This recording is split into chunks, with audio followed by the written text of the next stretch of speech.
الشرح والإبانة على أصول السنة والديانة.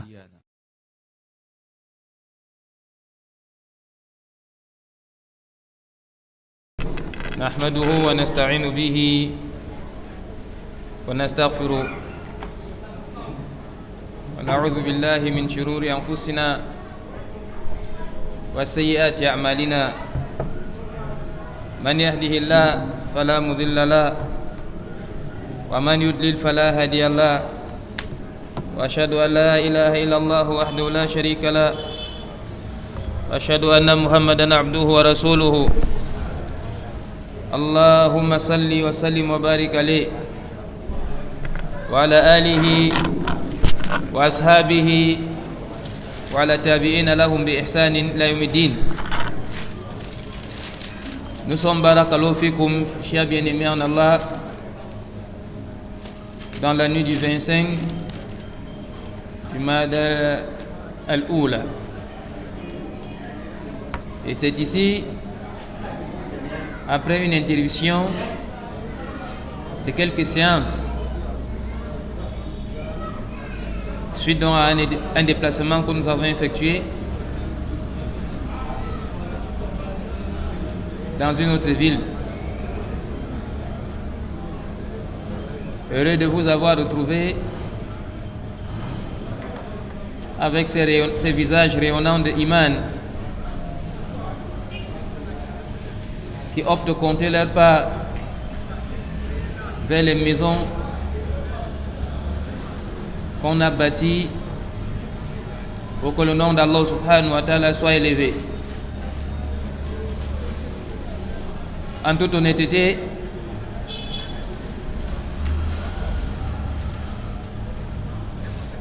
ça c'est la visée la plus ultime pour quelqu'un qui est sincère et qui remet à chaque endroit son droit. Quand la mosquée a des droits sur nous, il faut donner à la mosquée ses droits.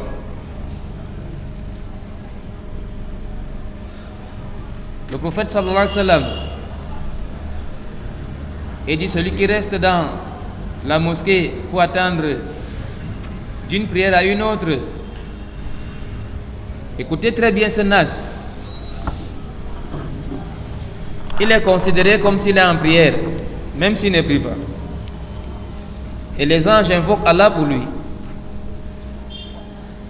Les anges disent: Allahumma ighfir lahu warhamhu. Les anges demandent à Allah de pardonner les péchés de celui qui reste dans la mosquée pour attendre une prière et une autre. Et ce n'est pas tous les anges demandent à Allah de lui couvrir de sa rahma.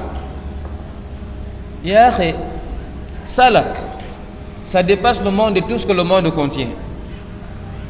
Si l'un de nous savait la valeur de ça, il va payer tout ce qu'il a pour ne pas perdre les assises, ou alors pour ne pas diminuer son attachement à la mosquée. À plus forte raison,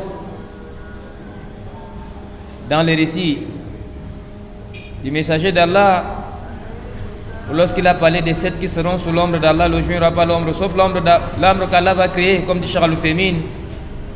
Et dit: Rajulun qalbuhu mu'allaq fil masajid, quelqu'un dont le cœur est attaché à la mosquée. Celui qui vient dans la mosquée, naturellement, ne peut venir à la mosquée que parce que son cœur est attaché. Avant qu'on entre dans le loop de notre mawdu',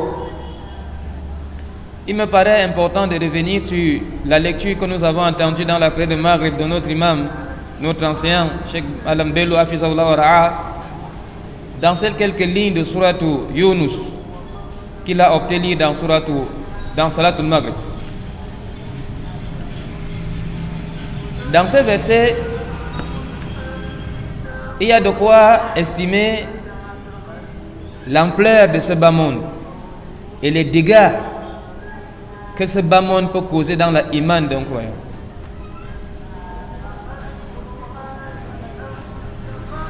Que chacun de nous sache que l'amour de ce bas monde et la iman ne vont jamais ensemble. L'un doit faire place à l'autre. Si tu veux la iman, détache-toi du dunya.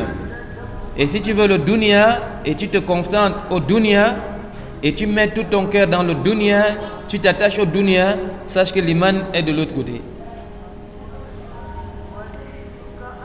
L'imam a commencé par lire ce verset.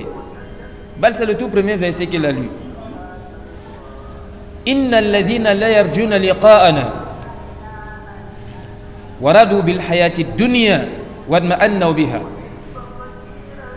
walladhina hum an ayatina ghafilun. Voilà la catastrophe. Ils sont insouciants des signes d'Allah. Pourquoi? Inna alladhina la yarjuna liqa'ana. Ils n'espèrent même pas rencontrer Allah. C'est le kuffar.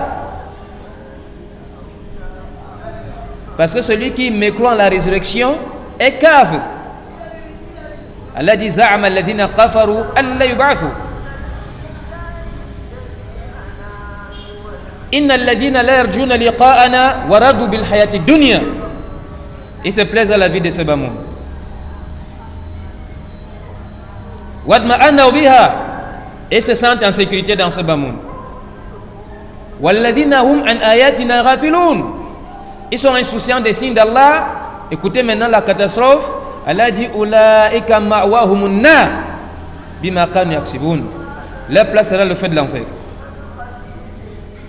Et après cette parole d'Allah, il y a encore une autre fatwa qui viendra.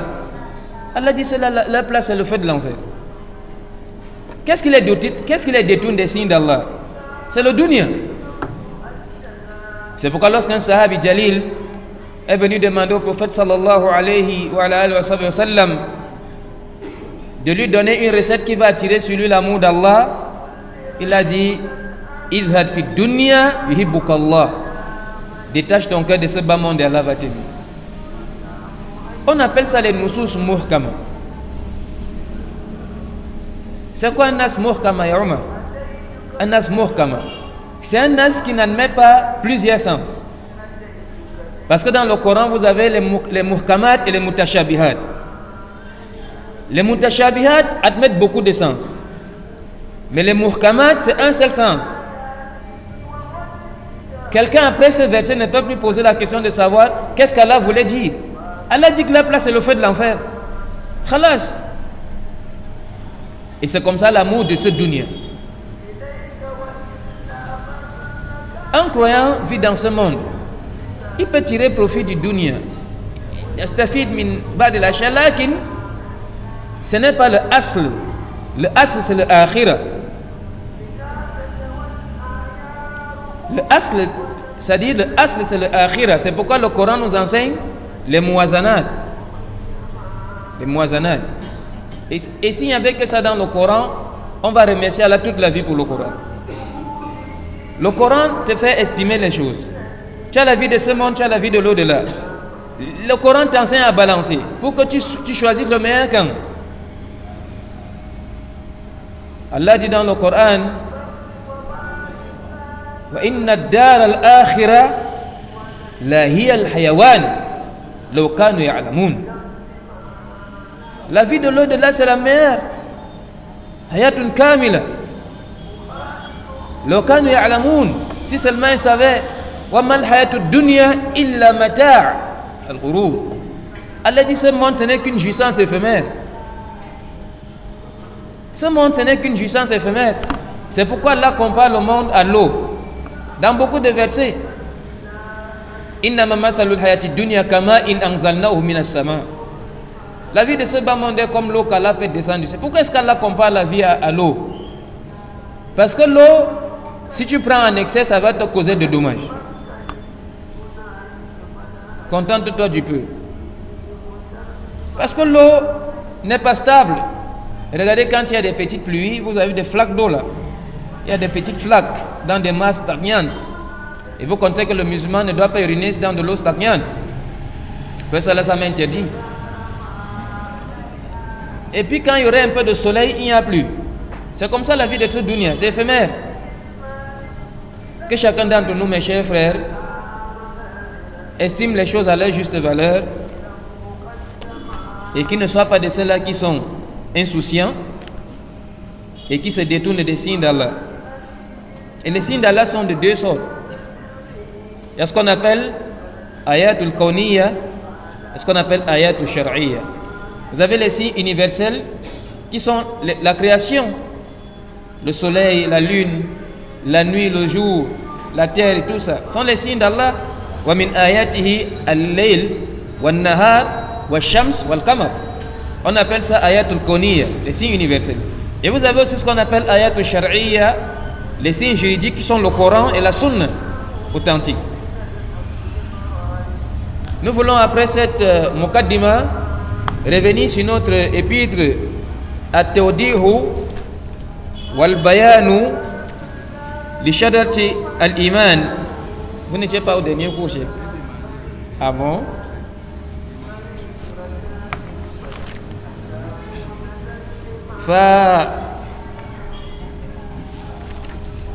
At-Tawdihu wal-Bayan li shadarati al-Iman, c'est-à-dire l'élucidation et la clarification de l'arbre de la iman du grand imam, n'est-ce pas, barakallahu fikum, du grand imam Abdurrahman bin Nasr al-Sa'di. Ce monsieur-ci est l'ancien de Cheikh Al-Uthaymin. Si vous voulez connaître la valeur d'un ancien, regardez qui sont ses étudiants.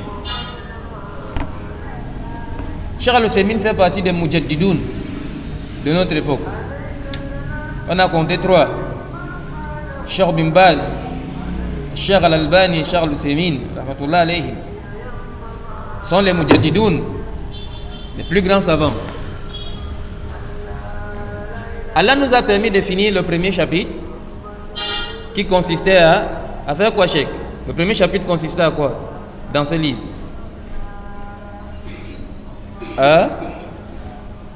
C'est-à-dire vous êtes seulement là de corps et l'esprit ailleurs. C'est ce qu'on doit comprendre. Tanafamiani. Cheikh Abaka va donner la réponse. Le premier chapitre consiste à quoi? À expliquer ce que c'est que la iman. À nous définir la iman. C'était le but du premier chapitre. Et c'est pour qu'il a donné la règle.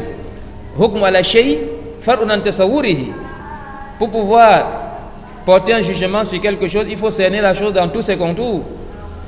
Si par exemple on te dit, est-ce qu'il y a dans la mosquée Al-Kitab wa Sunna une montre? Tu viens, tu t'arrêtes ici, tu regardes ici, tu regardes seulement ici, tu dis il n'y a pas de montre. Tu n'as pas respecté la qaïda. Pour dire qu'il y a la montre, il n'y a pas de montre, tu entres, tu jettes ton regard dans tous les coins. Là, tu vas donner une bonne réponse. C'est pour qu'il a d'abord préféré à nous définir la iman, parce qu'on parle de iman, qu'on sache ce que c'est qu'un iman. Et maintenant, le deuxième chapitre qui est très important est là pour nous aider à savoir où est-ce qu'on prend la iman. Moi, je veux la iman. Elle se trouve où? C'est ça le but du deuxième chapitre. Et ça doit nous préoccuper. Il dit wa min asbabil imani wa dawa'i. Parmi les causes de la iman et ce qui nous permet d'avoir la iman, at-tafakkuru fil qawl. C'est ce qu'on disait tout à l'heure là. C'est le fait de méditer, de réfléchir au sujet de l'univers. Fi khalqis samawati wal ardi wa ma fihinna min al makhluqati al mutanawwi'a wa an-nadharu fi nafsi al insan wa ma huwa alayhi min as-sifat. Il faut réfléchir au sujet de l'univers et ce qu'Allah a créé comme cieux et terre et ce qui est entre les ciels et la terre. Variant. Les choses sont tellement nombreuses dans ce monde. Aslan, l'être humain ne connaît même rien de ce qui est dans ce monde. Tu es ici, chez toi à Yaoundé, on te dit qu'il y a telle espèce d'arbre là-bas au sud. Tu ne sais pas de quoi il s'agit. On te dit qu'au nord, il y a telle espèce de savane. On te dit qu'il y a telle espèce de roche, telle espèce de pierre, telle espèce d'animaux. On ne trouve pas ça au centre, ça se trouve au nord. Ça, c'est dans ton petit pays, toute petite circonscription. Tu ne connais rien. de ce qu'il y a autour de toi. Wallahi, vous savez que nous sommes assis là, il y a des milliards de créatures qui entrent et qui sortent, que l'on ne voit pas avec nos yeux.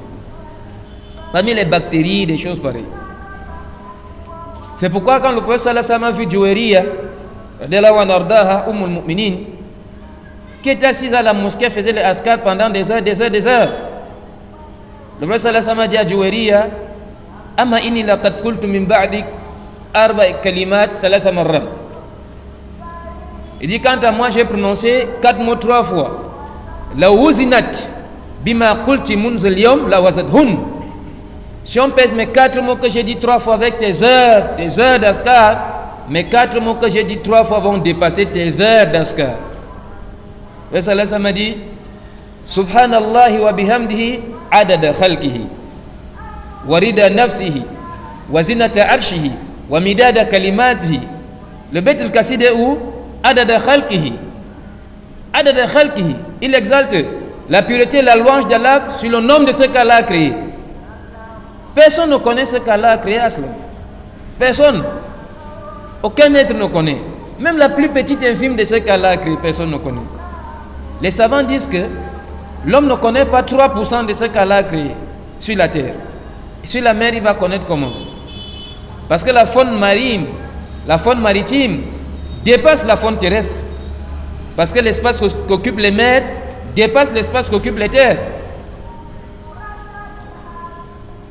On ne connaît rien de ce qu'il y a dans l'eau. Abadan. On ne connaît pas. On ne connaît pas ce qui est autour de nous sur la terre ferme où nous vivons. Le nombre de ce qu'Allah a créé. Wallah, il suffit que tu marches seulement derrière ta case là, tu vois une espèce de fourmi que tu n'as jamais vue depuis que tu es né.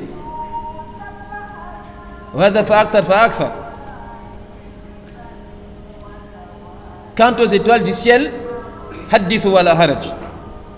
Quant au nombre d'anges qu'Allah a créé, hadithu wala haraj. Le prophète sallallahu alayhi wa sallam dans l'Isra wal Miraj, il était au 7e ciel. Au 7e ciel, il a vu sur la maison peuplée qu'Allah mentionne dans quel chapitre? C'est autour, Baitul Ma'mour, la maison peuplée, au 7e ciel. Il a vu chaque jour 70 000 anges qui viennent adorer Allah et ils s'en vont. Le lendemain, 70 000 différents. Troisième jour, 70 000 différents. Quatrième jour, 70 000 différents. Quand les 70 000 se sont partis, ils ne viendront plus jamais jusqu'à Yawm al-Qiyamah. Ça là, seulement ça. Ça fige l'être humain. Il estime la grandeur d'Allah. Cet épisode a eu lieu 15 siècles. Aujourd'hui, si quelqu'un veut compter 70 000 par 15 siècles, il va s'en sortir. Et si c'était donc avant que le prophète sallallahu alayhi wa sallam ne fasse à Isra al-Miraj, ou depuis qu'Allah a créé cet endroit-là, c'est la catastrophe. Subhanallah, yani. Donc quand on médite sur ce qu'Allah a créé, ça nous augmente la iman, wallah. Et puis le cheikh dit, وَالنَّظَرُ فِي النَّفْسِ الْإِنسَانِ. Quand tu regardes l'être humain lui-même, tu vois encore la grandeur d'Allah. Allah dit dans le Coran, قُتِلَ الْإِنسَانُ مَا أَكْفَرَ.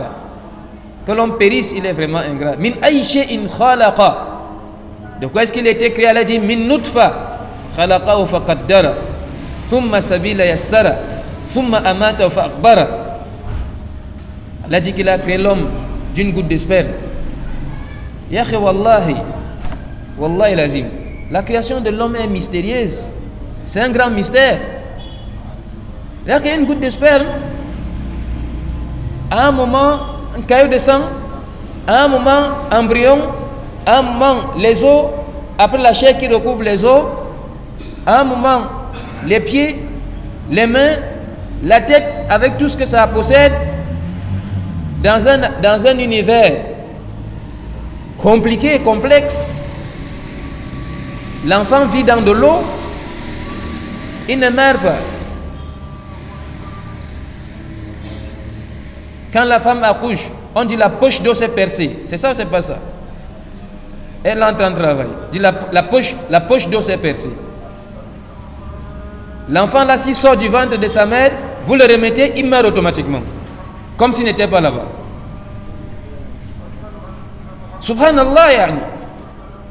C'est pourquoi Allah dit dans le Coran, wa fil ard ayatul lil muqinin wa fi anfusikum afala tubsirun. Il y a sur la terre des signes pour ceux qui croient avec certitude, et en vous-même, afala tubsirun. Et wallahi, quand vous regardez l'être humain à l'approche scientifique, parce que vous savez, nous, on ne connaît pas quelque chose, wallah. Nous, on n'a pas étudié. Nos frères qui sont allés dans des grandes études, quand on les décortique l'être humain dans l'approche scientifique, tu es figé. Tu es figé.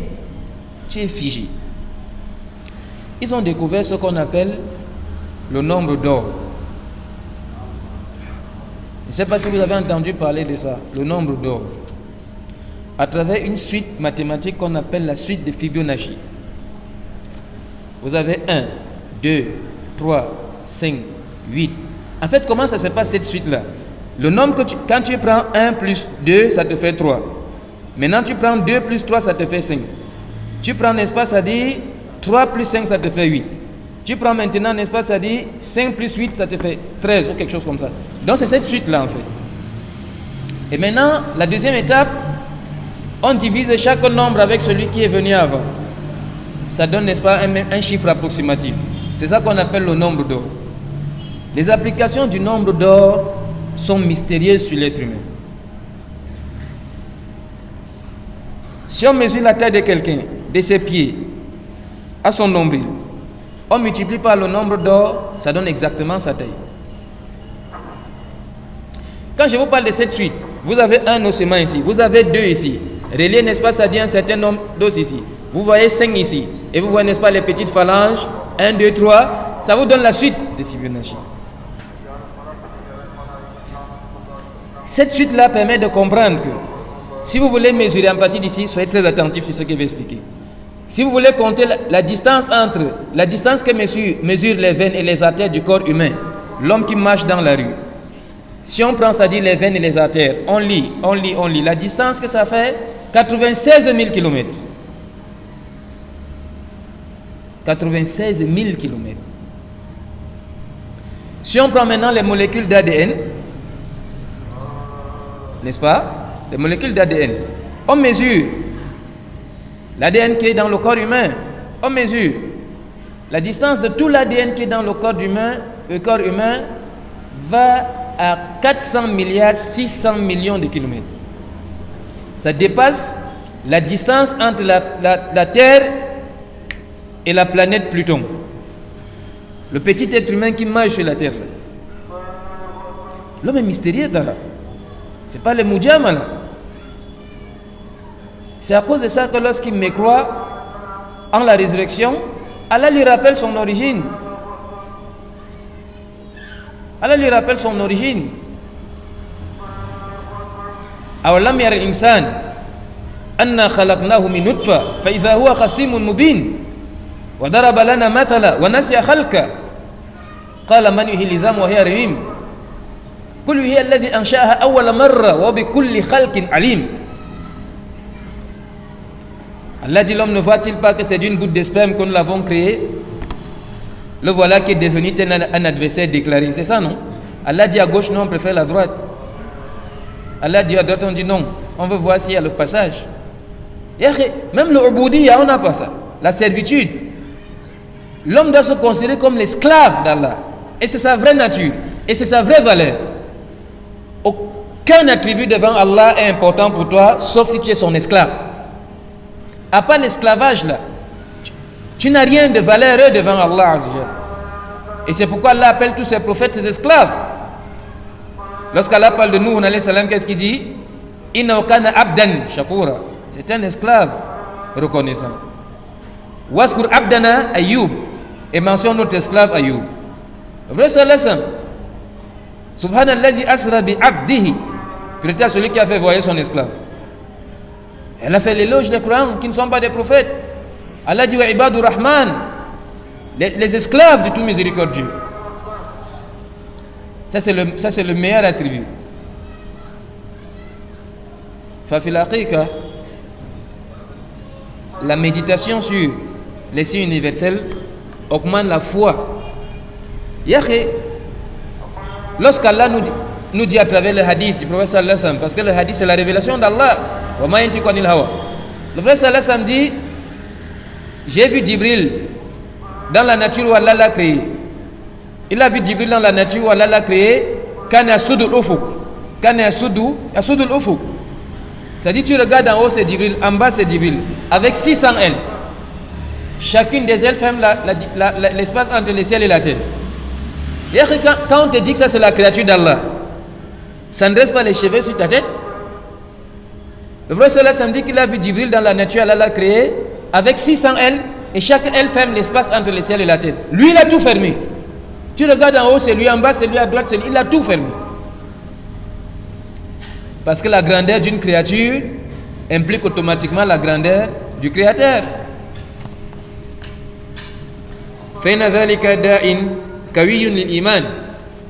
Cette méditation là, cette réflexion est vraiment en effet, c'est-à-dire un impact solide dans l'iman. Lima fi hadhihi al-mawjudat min azamati al-khalq ad-dalli ala qudrati khaliqiha wa azamatihi. Parce que regardez l'existence de ces choses qui existent là, qui sont immenses comme les cieux et les indiquent la toute-puissance de leur créateur et sa grandeur. Wa ma fiha min al-husni wal-intizam wal-ihkam alladhi yuhayyiru al-albab. Et ce n'est pas seulement qu'Allah a créé toutes ces choses-là. Vous me regardez, le caractère merveilleux, et l'organisation et la précision. La nuit n'a jamais rattrapé le jour. Le jour n'a jamais rattrapé. Ils sont toujours en train d'aller à tour de rôle. Le soleil n'a jamais rattrapé la lune. On n'a pas entendu qu'il y a un choc entre. Tout ça va sur l'ordre d'Allah. Wallah, nous sommes ici sur la terre. Il y a des centaines de milliards d'étoiles dans le ciel. Vous n'avez jamais entendu qu'il y a un choc de ceci. Parce que tout cela vogue dans le commandement d'Allah. Et regardez la lune que nous voyons avec nos yeux. Elle prend des phases. والقمر جعلناه منازل حتى عاد كالعرجون القديم. العرجون القديم. Yani Allah Azza parle des phases de la lune et vous voyez dans la lune l'être humain. Exactement l'être humain. Votre bébé quand il sort du ventre de votre femme, c'est un mioche. Un petit comme ça. Mais il se met à grandir. Après, si Allah a donné une longévité, elle atteint l'âge des forces, il commence à descendre jusqu'à sa mort. Et vous voyez un vieillard, il marche comme un bébé qui apprend à marcher. C'est comme ça la lune. Et vous voyez le petit croissant, ça se développe, ça prend les disques pleins et ça se dégrade. Allah Azza nous donne dans cela des signes. Ta'ala Allah wa taqaddas. Et regardez, c'est-à-dire cette organisation du monde là. Dès que vous voyez les vents ou le ciel qui est devenu bleu, la pluie va venir. Et cette pluie là aussi, faites très attention. Les gens qui ne méditent pas sur les signes d'Allah sont vraiment insouciants. Écoutez bien ce que je vais expliquer. Cette pluie là, soyez sûrs, si Allah veut détruire la terre avec la pluie, c'est ce qui est plus facile. Parce que la pluie peut venir du ciel comme des rats de marée. Mais la pluie qui tombe du ciel, Allah fait descendre à la capacité de l'être humain. Il peut marcher dans la pluie. Il peut marcher dans la pluie. La pluie tombe sur lui. Allah fait venir les gouttes de pluie à l'échelle que l'être humain peut les supporter sur sa tête. Mais si Allah veut, il ouvre les portes d'eau du ciel, la pluie descend comme un fleuve. C'est anéanti le monde entier. Ça c'est l'intizam, ça c'est l'organisation d'Allah Azzawajal. C'est l'organisation d'Allah Azzawajal. Il y a quelqu'un qui est croyant ne regarde pas ces choses-là comme un profane. Il réfléchit. Il estime Allah à sa juste valeur. Il évoque Allah. Il implore le pardon pour ses péchés.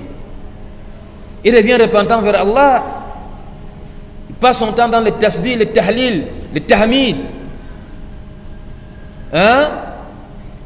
Et le takbir. Il est dans subhanallah, walhamdulillah, wa la ilaha illallah, wallahu akbar, wa la hawla wa la quwwata illa billah. Il évoque abondamment Allah. Subhanallah wa bihamdi. De temps en temps, subhanallah wa bihamdi, subhanallah al-azim.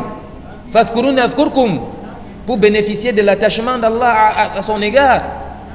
Parce que toutes ces merveilles-là impactent sur notre iman. Là, qui regardez ce qu'Allah dit dans le Coran. Allah dit dans le Coran que la plupart des êtres humains passent à côté des signes d'Allah. Ils sont insouciants. Mu'ridun, ils sont insouciants. Ils se mettent à vivre dans le monde comme un animal. Il est le matin, la nuit le surprend. Il est la nuit, le matin le surprend. Le matin, la nuit le surprend. Hazad dalal. Wa dalalul mubin. Ya akhi, tu fais un bilan de tes relations avec Allah au jour le jour.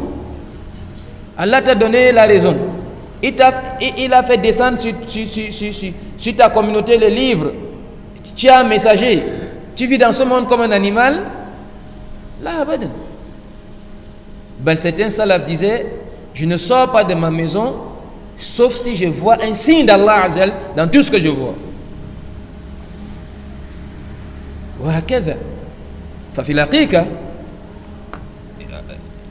Et puis c'est pourquoi l'auteur il dit alladhi yuhayyiru al-albab.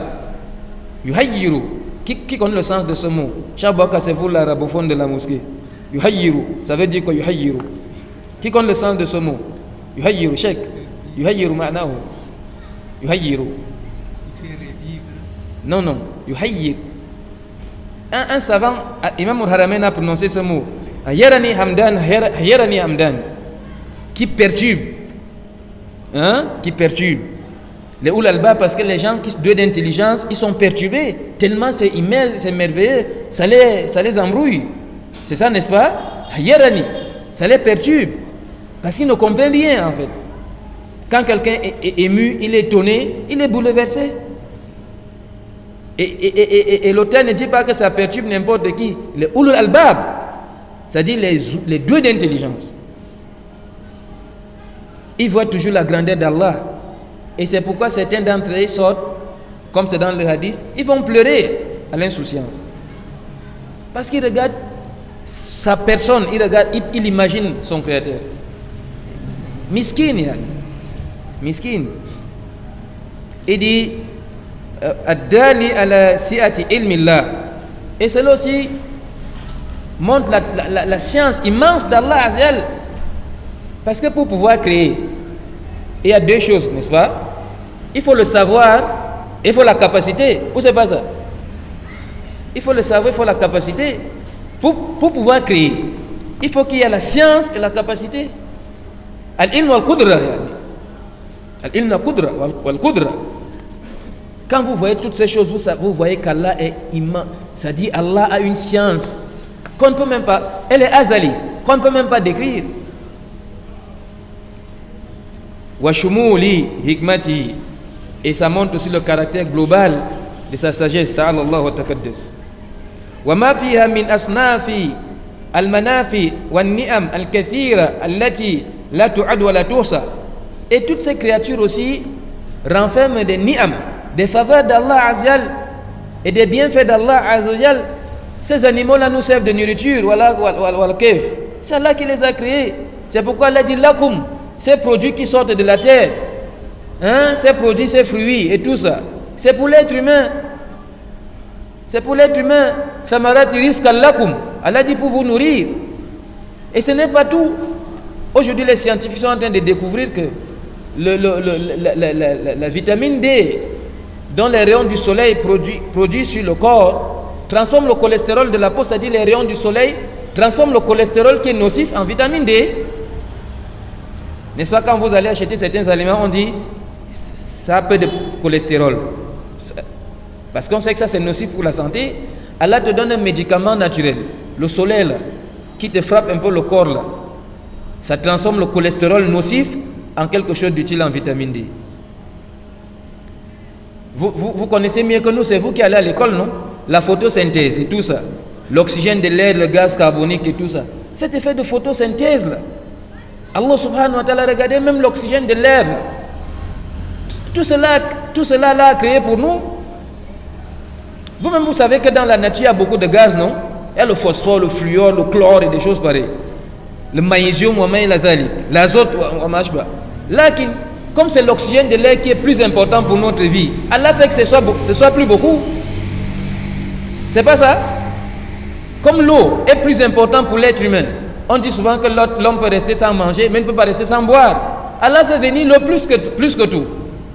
Vous avez les mers, les fleuves, les océans, vous avez les lacs, vous avez les rivières, vous avez la pluie, et vous avez les sources, et vous avez, n'est-ce pas, c'est-à-dire, en bas là-bas dans la nappe, on appelle ça la nappe phréatique, quelque chose comme ça, vous trouvez toujours de l'eau.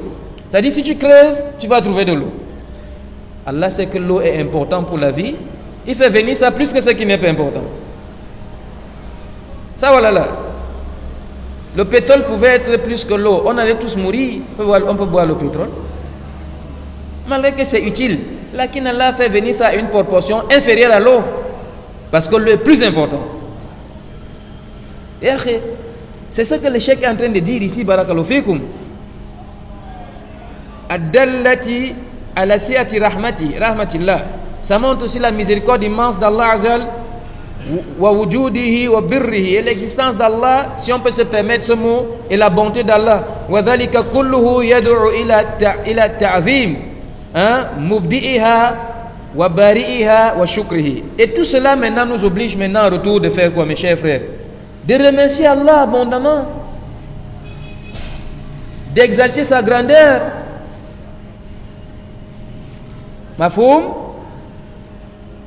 Wallah dit bizikri wa ikhlas din là.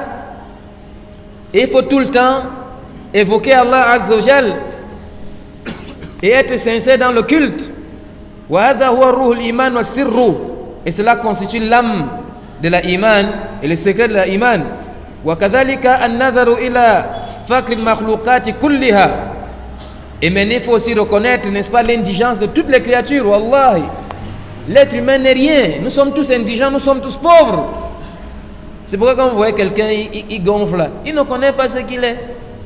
Il ne connaît pas. S'il connaissait ce qu'il était, il ne peut même pas gonfler.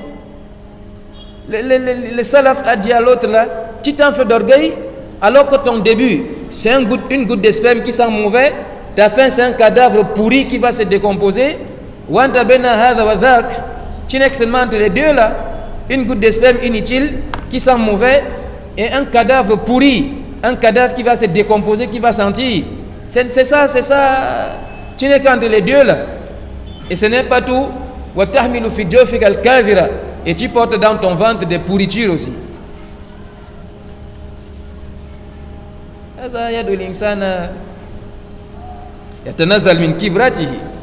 L'homme doit rabaisser, l'homme doit diminuer son orgueil. في الحقيقة وكذلك أيوة وأنها لا تستغني عنه طرفة عين, et que l'homme ne peut pas se passer d'Allah même un clin d'œil. خصوصا ما تشاهده في نفسك, et ce que nous vivons en nous-mêmes indique qu'on ne peut pas se passer d'Allah. من أدلة الافتقار, nous savons que nous sommes indigents. وقوة الاضطرار, nous sommes vraiment nécessités. Nous sommes, n'est-ce pas, nécessités. Regardez quelqu'un, Allah peut lui donner l'argent, il ne lui donne pas des enfants. Allah peut lui donner des enfants, les indigents, ils ne parviennent même pas à s'occuper. Les maisons se détruisent. Les jeunes filles commencent à se prostituer, des choses pareilles. L'autre peut avoir ceci, n'a pas de santé. L'homme est nécessité devant Allah. Tu n'as rien à cela, sauf ce qu'Allah te donne. Et si Allah te prive, personne en dehors d'Allah ne peut te donner. Et c'est pourquoi il ne faut pas parler comme Karoun. Il dit que j'ai reçu ma richesse avec ceci, ou ma connaissance, ou quoi que ce soit. Quelle connaissance? Quelle connaissance? Quelle connaissance? Beaucoup de gens ont la connaissance, ils n'ont pas de quoi manger. Et beaucoup d'ignorants ont tout ce qu'ils veulent. C'est vrai ou c'est faux? Ça, c'est ce qui est connu dans la société. Lakin, c'est Allah qui donne. Heureusement qu'Allah a informé aux croyants qu'il partage la subsistance comme il veut.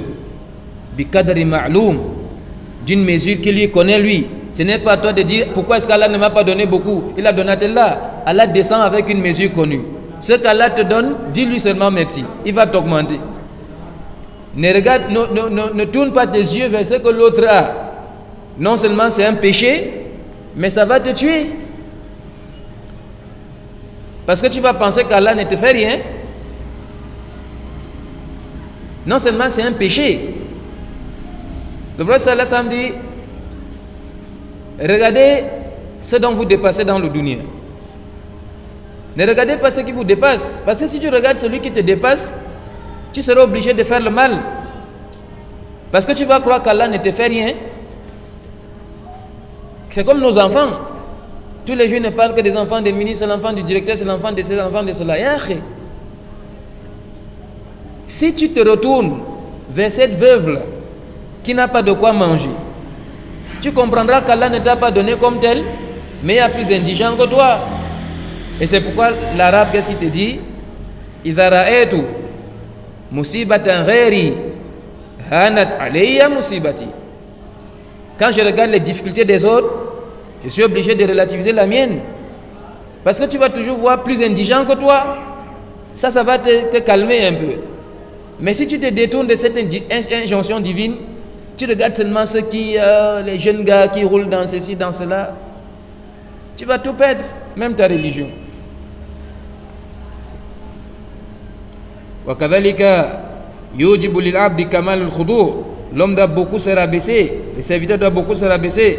وَكَثْرَةَ الدُّعَاءِ وَتَدَرُّ إِلَى اللَّهِ. Il doit multiplier les invocations. Il doit toujours revenir vers Allah. فِي جَلْبِ مَا يَحْتَاجُهُ مِنْ مَنَافِعِ دِينِهِ وَدُنْيَا. Il doit demander à Allah tout ce dont il a besoin, que ce soit les bienfaits religieux ou les bienfaits de ce monde. Il ne doit demander à personne d'autre en dehors d'Allah. Comme le prophète sallallahu alayhi wa sallam a dit à Abdullah ibn Abbas, Iza sa'alta fas'alillah, wa iza sta'anta fasta'in billah, wa daf'i ma yadurruhu fi dinihi wa dunya. Il doit demander à Allah de le protéger de ce qui va le nuire dans ce monde et dans sa religion. Aywa wa yujibu lahu quwwat tawakkul ala rabbi. Il doit placer sa confiance en Allah. Il doit avoir une forte confiance, pas une petite confiance. Il faut placer entièrement ta confiance en Allah de manière totale. Wa kamalu thiqati bi wa'dihi. Et tu dois être rassuré de la promesse d'Allah, parce qu'Allah n'est pas comme nous. C'est nous, on promet, après on gratte la tête. Après là, Allah ne manque pas sa promesse. C'est pourquoi les croyants ont invoqué Allah, Rabbana atina ma wa'tana la rusrik. Donne-nous ce que tu nous as promis à travers tes messagers. Innaka la tukhliful mi'ad. Car tu ne manques pas ta promesse. C'est nous qui manquons à nos promesses. Et la plupart des problèmes que nous avons, c'est parce qu'on promet beaucoup. Et qu'Allah fait miséricorde à celui qui connaît ce qu'il est capable de faire. Ce n'est pas parce que quelqu'un vient pleurer, tu as pitié, tu dis Inch'Allah, vendredi, il va te chercher un 5000. Vendredi, il éteint son téléphone parce qu'il n'a rien. Et il disparaît dans la société. Voilà ça, voilà là. C'est bien de penser du bien, mais il ne faut pas faire trop de promesses. Il faut penser du bien. Mais rassure-toi que tu es capable. Allah fait miséricorde à quelqu'un qui sait de quoi il est capable. Il ne faut pas faire trop de promesses. Parce que parmi les signes du munafiq, idha wa'ada akhlafa. S'il promet, il ne respecte pas ses promesses. Wa shiddat at-tama' fi birrihi wa ihsanihi. Et il faut, n'est-ce pas, barakallahu fikum, espérer la bonté, la bienfaisance d'Allah. Wa bihadha yatahaqqaqu al-iman. Avec tout ce qu'on a cité là, l'iman se réalise. Wa yaqwa ta'abud. Et la servitude augmente. Fina du'a mukhul ibada wa khalisuha. Car l'invocation est le cerveau de l'adoration. L'invocation, n'est-ce pas, c'est l'adoration elle-même. Lakin, le cheikh n'a pas prononcé cette parole pour rendre authentique un hadith faible dans Jami' al-Tirmizi. Parce que dans Jami' al-Tirmizi, on rapporte que le prophète sallallahu alayhi wa sallam dit ad-du'a mukhul ibada. Le hadith est daïf. Le hadith authentique, ad-du'a huwa al-ibada. L'invocation, c'est l'adoration. C'est le hadith authentique. Lakin, ce hadith, même s'il est faible, son sens est juste. Ça peut arriver, non? Que le hadith soit faible, mais son sens soit bon. Pourquoi on dit que son sens est bon? C'est parce qu'Allah a appelé la dua dans le Coran la ibada. Dans beaucoup de versets. Dans Surat Maryam. Et dans le verset, Allah dit wa qala rabbukum ud'uni astajib lakum innal ladhina yastakbiruna an ibadati, yani an du'ai. وهكذا وكذلك التفكر fi kathati ni'amillahi wa ala'ihi al-ammati wal khassa, entre dans la même lancée le fait de réfléchir au sujet de l'abondance des bienfaits d'Allah Azza wa Jal et ses dotations générales et spéciales, allati la yakhlu minha makhluqun tarfata ayn, dont aucune créature ne peut se passer le temps d'un clin d'œil. Fa inna hadha yad'u ila al-iman, cela aussi appelle à la iman, cela appelle à la iman. Wa li hadha da'a Allahu rusul wal mu'minin ila shukrihi faqala ya ayyuhalladhina amanu kulu min tayyibati ma razaqnakum washkuru lillah in kuntum iyyahu ta'budun. Allah dit, n'est-ce pas, oh vous qui avez cru, mangez des bienfaits qu'Allah vous octroie et exprimez votre gratitude à Allah si c'est vraiment lui que vous adorez. Fal imanu yad'u ila shukr, la foi elle appelle au remerciement d'Allah Azza wa Jal. Wa shukr yani yanmu bihi iman, et plus quelqu'un remercie Allah, sa iman augmente. An-numu c'est l'augmentation. Fa kull minhuma mulazimun wa malzumun lil akhar, et les deux ne se séparent jamais. La iman et le shukr, les deux vont toujours ensemble. Bal dans le athar al-imanu nisfan, nisfu shukr wa nisfu sabr. La iman a deux portions, la patience et l'expression de la gratitude. Les deux la font la iman. Voilà l'affaire du cadre de kifaya walhamdulillahi rabbil alamin. سبحانك اللهم وبحمدك اشهد ان لا اله الا انت استغفرك واتوب اليك. الشرح والإبانة على أصول السنة والديانة.